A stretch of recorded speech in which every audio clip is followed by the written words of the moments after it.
o'clock. Today's news. This is CBS News on the Hour, presented by Indeed.com.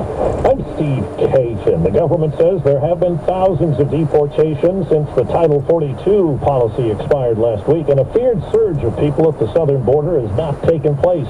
CBS's Skylar Henry. Significantly fewer migrants have been crossing the border from Mexico in the past 2 days. And U.S. officials say the 50% drop is evidence that their new rules are working. They have gone down. My hope is they'll continue to go down, but we have a lot more work to do. The Biden administration is turning away anyone who didn't first seek asylum in a country they traveled through to reach the U.S. border. It feels like summer from Central California on up to the Pacific Northwest for yet another day. Faith Wimberly lives in Seattle, where the high will be close to 90 today. We don't have air conditioning either, but we're lucky to have a backyard and access to shade and windows that open. We can get a good cross breeze. Now to Oakland. Oakland is a union town.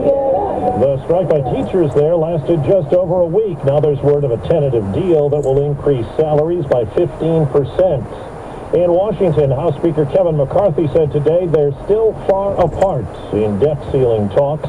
He and the other three congressional leaders plan to meet President Biden at the White House tomorrow.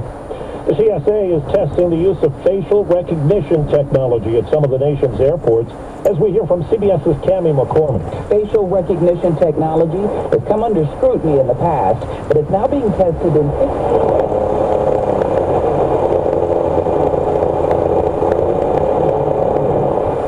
the increasing surveillance of Americans violates privacy rights. The U.S. Supreme Court has agreed to hear arguments in the fall on a challenge to congressional districts drawn by Republicans in South Carolina.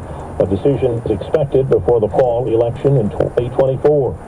The UK has promised more attack drones and missiles for Ukraine after a stop there by the country's president. Prime Minister Rishi Sunak welcoming Volodymyr Zelensky to the prime ministerial country retreat. I look forward to us discussing what more we can do to support you and your country. Zelensky's been touring European capitals ahead of Ukraine's planned counteroffensive against the Russian invaders. The UK, one of Ukraine's earliest supporters, announcing new military aid in the form of air defense missiles and long-range attack drones. Vicki Barker, CBS News, London. A new analysis finds the average age of a passenger vehicle on U.S. roads this year hit 12 and a half years.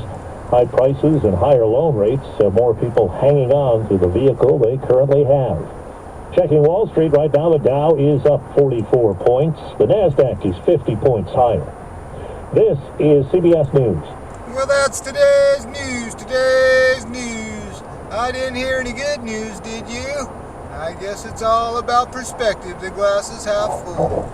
Well, as always, I want to thank you again for coming along with me on these Dash Cam News adventures. You know the drill. Peace, love, and all that hippie jazz. Bye-bye, everybody.